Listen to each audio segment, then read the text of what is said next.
Bom, vamos falar um pouquinho agora de atrito depois das eleições, porque por conta da derrota da esquerda em muitas prefeituras importantes aqui do país, isso gerou uma necessidade para alguns de reflexão.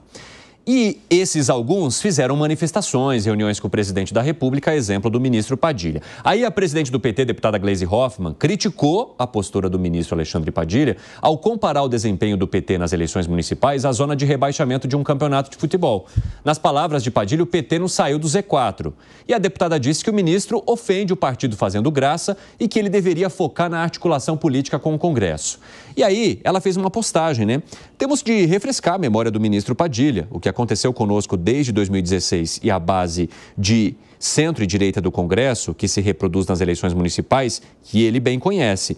Pagamos o preço, como partido, de estar num governo de ampla coalizão. Estamos numa ofensiva de extrema direita, foi o que ela publicou. Ofender o partido, fazendo graça e diminuir nosso esforço nacional, não contribui para alterar essa correlação de forças. Padilha devia focar nas suas articulações políticas do governo, de sua responsabilidade, que ajudaram a chegar a esses resultados. Mais respeito com o partido que lutou por Lula livre e Lula presidente, quando poucos acreditavam. Pelo jeito, Zé Maria Trindade, digamos assim, essa reflexão sobre a atuação da esquerda e da maneira como a esquerda está se comunicando com a população hoje, o que deixou de render prefeituras importantes em alguns locais, não passa pela estratégia da presidente do partido.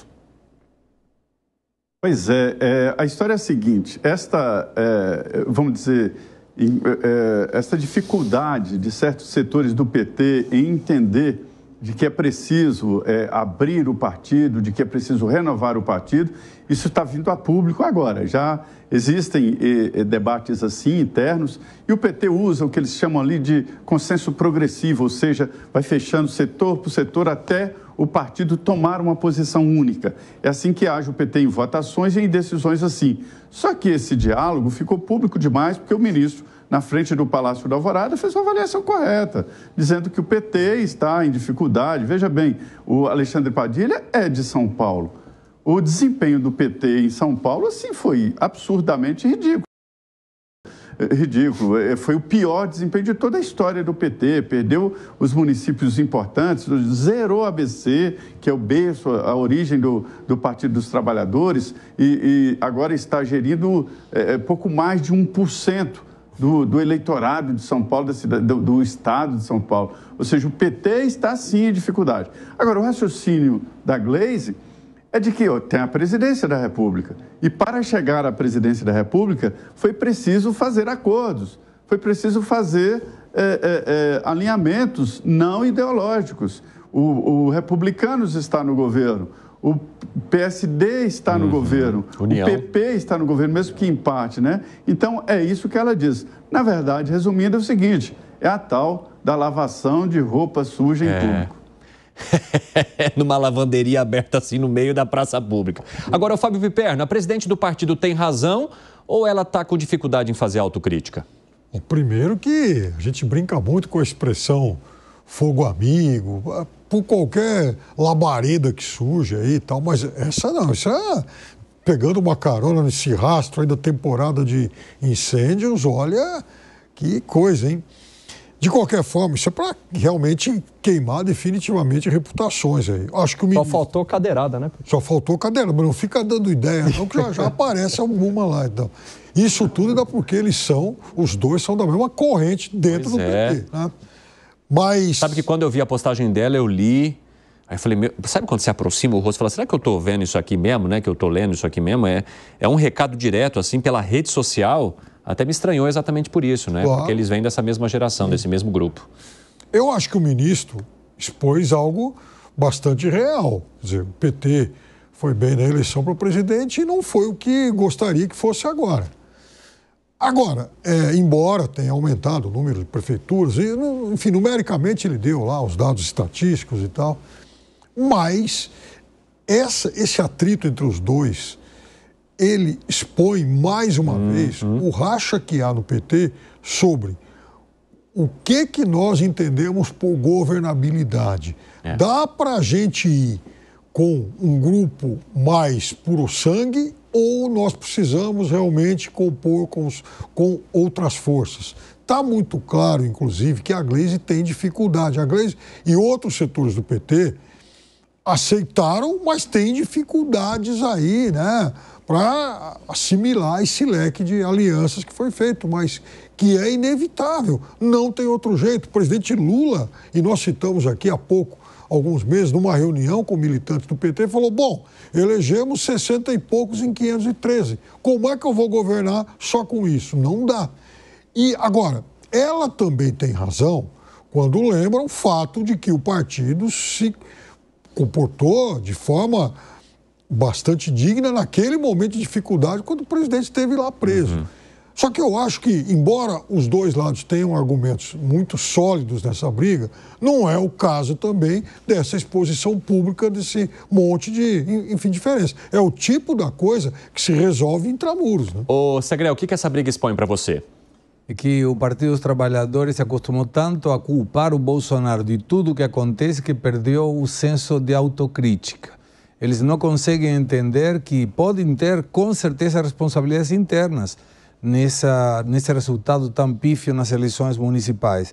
E aí vem sempre, a cabeça do partido, nesse caso a presidente Gleisi Hoffmann, deveria assumir a responsabilidade e eventualmente dar um passo ao costado, dizendo, bom, peraí, o resultado foi ruim. E eu sou presidente do partido que teve um resultado ruim. A lógica de uma pessoa de valores seria dou um passo para que venha outra dirigência e possa reconquistar o eleitor que nós claramente perdemos. 3 cidades em todo o estado de São Paulo são ainda governadas pelo PT. É muito pouco para um partido que tem a presidência da República. E aí você vê também que nesse comentário que você citava, e também me chamou a atenção, porque era muito duro por parte da presidente em relação ao ministro, que estamos falando do ministro de Relações Institucionais, aquele que faz o nexo com o Congresso, indicando de alguma maneira, sem ser tão explícita, mas tacitamente deu por entendido isso, que o trabalho dele não é bom, que ele não está fazendo um bom trabalho. Isso não ajuda. Eu imagino o presidente Lula, quando ficou sabendo do comentário do Padilha, dizendo, agora vem alguma coisa atrás. E aí vem a resposta da Gleisi. E com certeza deve ter telefonado os dois dizendo, meninos, esperem um pouco. A coisa entre nós não pode surgir para a imprensa ou para a população, porque aí estamos do lado de uma eleição que perdemos e agora mostramos que estamos insatisfeitos com nós mesmos. O resultado não é legal. Ô Gani, você acha que faltou entrar numa sala e conversar todo mundo antes de sair disparando mensagens, respostas e soluções por aí? Com certeza, até porque historicamente a esquerda é muito hábil em fazer isso. Lava roupa dentro de casa, tem brigas internas, mas para o público parece que estão unidos. Estrategicamente, age corretamente a esquerda nisso. A direita, inclusive, tem muito o que aprender com a esquerda nesse sentido, que vive brigando em público e ficando aí desunida. Mas nesse caso, a esquerda aí, o PT, acabou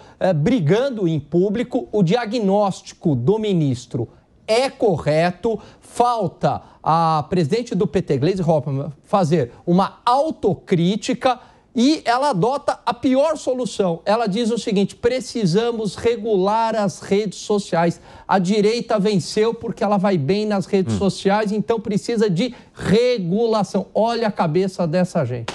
Ô, Piperno, você discorda da leitura feita aqui pelo Gani? Eu vi que você ficou meio assim. O PT é um partido marcado, sim, por muitas divergências. O PT já expulsou deputados, já expulsou outros militantes.